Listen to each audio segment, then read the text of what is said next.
नमस्कार. अक्कलकोटस्थ श्री स्वामी समर्थ महाराजांची आद्य बखर. प्रकाशक धार्मिक प्रकाशन संस्था. अभिवाचन अदिती पालिमकर. भाग 52.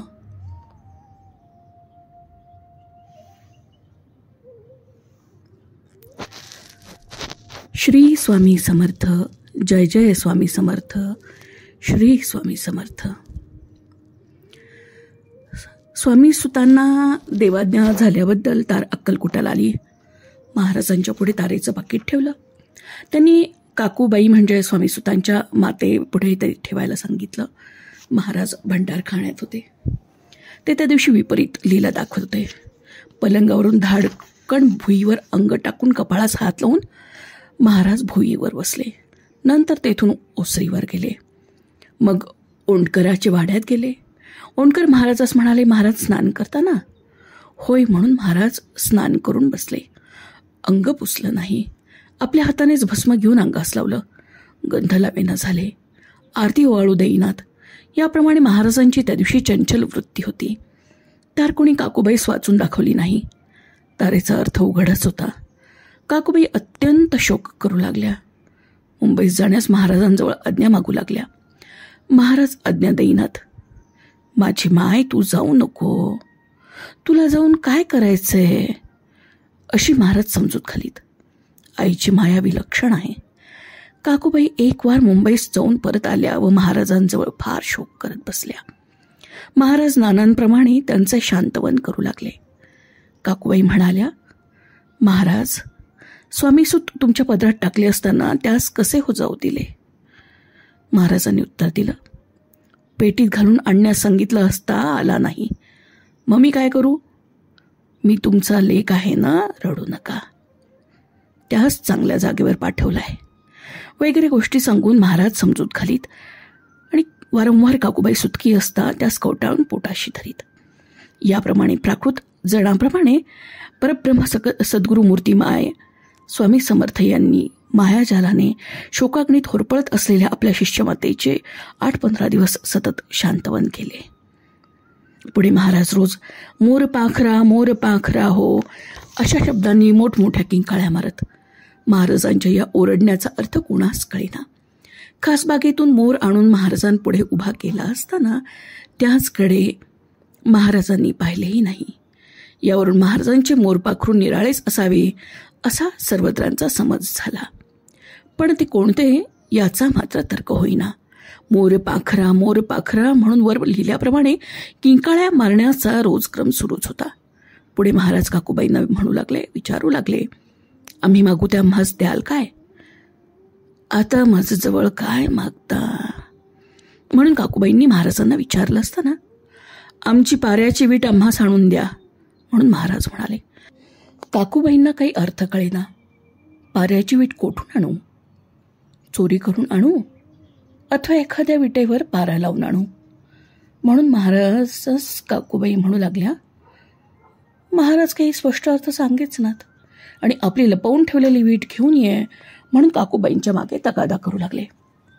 असे चालले असताना मुंबईहून ब्रह्मचारी बुवा, बाबा शेणवई, केरोबा, बापाशी काका वगैरे शिष्यमंडळी समर्थासन्निध येऊन स्वामीसुताच्या गादीवर कोणास बसवावं याबद्दल आज्ञा मागू लागले. ब्रह्मचारी बुवास बसवण्याविषयी एकाने सुचवले असता महाराज म्हणाले, ब्रह्मचारी काही कामाचा नाही आहे. बाबा शेणवय्या आपले कामाचा नाही आहे असेही महाराज म्हणाले. मोर पाखरा म्हणून महाराज आरोळ्या मारू लागले. मोरपाखरास आम्ही आणू, तुम्ही चुप राहा. आमच्या मनात येईल ते आम्ही करू असे म्हणाले. त्यानंतर काकूबाईस म्हणाले, आमचे मोरपाखरू तुम्ही बंदीखान्यात घालून लपवून छपवून ठेवले, त्याला मी घेऊन येईल. पुढे हमेशा बोलण्यात मोरपाखरांचा संबंध महाराजांनी आणावा. महाराज हातात काठी धरून चालत असत. काकूबाईने ब्रह्मचार्या सांगून मुंबईहून एक छानदार काठी महाराजांसाठी मागवली. महाराजांनी ती फौंडकार काढले. ही काठी मोरपंख पाखराच्या उपयोगी पडेल. काकूबाई स्वभावाने फार भोळ्या होत्या. एखाद्या धूर्त माणसास महाराजांच्या म्हणण्याचा अर्थ तेव्हाच कळला असता. मोर पाखरू, पाऱ्याची वीट लपवून ठेवलेली वगैरे उल्लेख महाराज करत असत. ते काकूबाईंचा धाकटा मुलगा दादा नावाचा वर्ष 8-9चा कोकणात होता त्या संबंधांचे होते. काकूबाईस महाराजांचा हेतू अगदी शेवट पावे तो म्हणजे दादाबुवास महाराजांनी दीक्षा देऊन गोसावी बनवे पावे तो कळला नाही.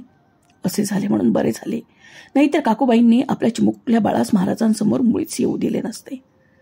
हरिभाऊ स्वामी भक्त होऊन बैरागी झाल्यावर काकूबाईस इतर आप्तास किती वाईट वाटले ते पूर्वी सांगितलेच आहे. हल्ली दादा तर केवळ बछडाच होता. त्यास महाराज गोसावी करतील ही गोष्ट काकूबाईंच्या स्वप्नीही नव्हती.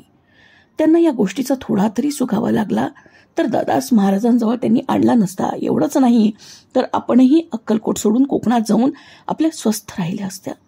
पण समर्थांची लीला अगाध आहे. त्यांची माया ब्रह्मादिकांसही मोहित करते. मग काकूबाईंची पिशाच ती काय. हरिभाऊचे घर कोकणात राजापुरापासून 2 कोसांवर इलिया विलये म्हणून गाव आहे, तिथे असल्याचं मागेच सांगितलं आहे. तिथे त्यांचा लहान भाऊ दादा राहत होता. त्यांचे लाडके नाव बाबू होते. हरिभाऊ आणि काकूबाई मुंबईस गेल्याने हरिभाऊच्या बहिणीने दादास आपल्या सासरी पोंढ्यास आणले.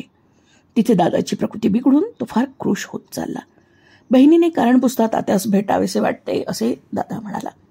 यावरून गाडी घोडा घेऊन बहिणीने दादाची इलियास म्हणजे विलायस रवानगी केली. तात्यास दादा भेटला आणि मातोश्रीस भेटण्याची इच्छा दर्शवल्यावरून ते दादास घेऊन मुंबईला आले. ब्रह्मचारी बुवांजवळ दादास बसवून तात्या परत गेले.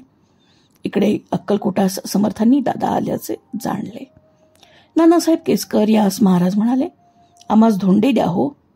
सर्वांजवळ धोंडे मागू लागलेले पाहून काकूबाईने एक गोटी महाराजांजवळ नेऊन ठेवली.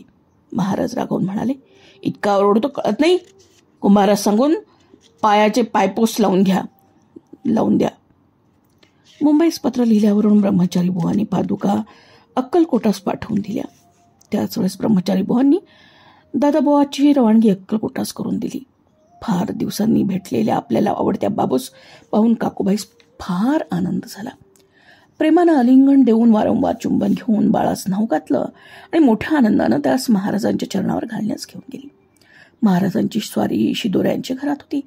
बाळास पाहताच महाराज फारच मोठ्याने खतखता हसू लागले. त्यांचे हसू त्यांना आवरेना. भिंतीकडे तोंड करून बुरखा घेऊन महाराज फार वेळ हसत बसले. काकूबाईंना फार आश्चर्य वाटलं. बाळास पायावर टाकून काकूबाईंनी प्रार्थना केली की मुलगा फार क्रोश होत चाललाय, त्यास जीर्ण ज्वर लागला आहे, त्याच्याकडे कृपादृष्टीने पाहावे. महाराज म्हणाले, त्याला रोज 4 वेळा जेव घालत जा, तो बरा होईल. नानासाहेब केसकर यांना पादुका स्थापन करण्याविषयी महाराजांनी आज्ञा झाली असल्याने पादुका व ब्रह्मचारी बुवा यांस घेऊन ते केजेस जाण्यास निघाले. बरोबर बहुत भक्त मंडळीही होती. दादाचंही बरोबर न्यावे असे नानासाहेबांना वाटले, पण काकूबाई त्यास धाडीना. तो अशक्त झाला आहे आणि त्याला जीर्णज्वर आहे, त्याची प्रकृती जास्त बिघडेल, सबब मी त्याला पाठवत नाही म्हणून काकूबाई म्हणाल्या. त्याची आम्ही चांगली काळजी घेऊ, पाठवाच म्हणून मंडळींनी आग्रह केल्यावरून काकूबाई म्हणाल्या, मी श्री समर्थांजवळ जाऊन आज्ञा मागेन, आज्ञा दिल्यास पाठवीन.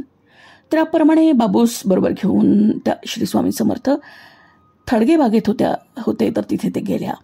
महाराज तिथे एकटेच होते. तिथे एक खवरी पडली होती. त्यातील केस काढून एक हीर घेऊन त्यास झेंडूची फुले लावून महाराजांनी एक चेंडू तयार केला. काकूबाई महाराजच म्हणाल्या, हा केजेस जातो ऐकत नाही. त्याचे उत्तर न देताच दादास उद्देशून महाराज म्हणाले, बसा हो त्या पलंगावर, निजा हो त्या पलंगावर, ओटंगा हो. काकूबाईस वाटले महाराज असे काय करतात कोण जाणे. नंतर महाराजांनी दादास नबाब या नावानं हाक मारून जवळ घेतले आणि झेंडूचा चेंडू त्याच्या हातात दिला आणि म्हणाला, आमचा झेंडा लावा बरे. काकूबाई म्हणाल्या, झेंडा कशाचा लावण्यास सांगता. महाराज यास केजेस जाऊ नये म्हणून सांगा. महाराज दादास म्हणाले, तू हिचे ऐकू नकोस, केजेस जा. तेव्हा काकूबाईंचा निरुपाय झाला. त्या महाराजच म्हणाल्या, हा अशक्त झाला आहे, तुमच्याकडे अपयश येईल बरं. नानासाहेबांबरोबर मग दादा गेला. केजेस पादुका स्थापनाचा मोठा समारंभ झाला. केसगाव मोगलाईत आहे. हल्ली 25-30 हजार रुपये खर्चून सभामंडप वगैरे काम उत्तम बांधले आहे. दादास केजेकडे 12 दिवस लागले. नानासाहेबांनी बरोबर नेलेल्या शिष्यमंडळीस कोणास धोतर, कोणास पाकोटे याप्रमाणे देऊन सन्मान केला. त्यांनी दादासही अंगरखा टोपी देऊन अक्कलकोटाला रवाने केले. दादाच्या अंगावर बाळलेणी म्हणजे हातातील कडी, तोडे, गळ्यात गळसरी आणि ताईत कानात भिकबाळी याप्रमाणे होती. काकूबाईस दादा सुखरूप परत आल्याचं पाहून आनंद झाला. तिने दादास नावमाखू घालून वडाच्या झाडाखाली महाराज होते तिथे घेऊन गेली. श्री स्वामी समर्थ. जय जय स्वामी समर्थ. श्री स्वामी समर्थ.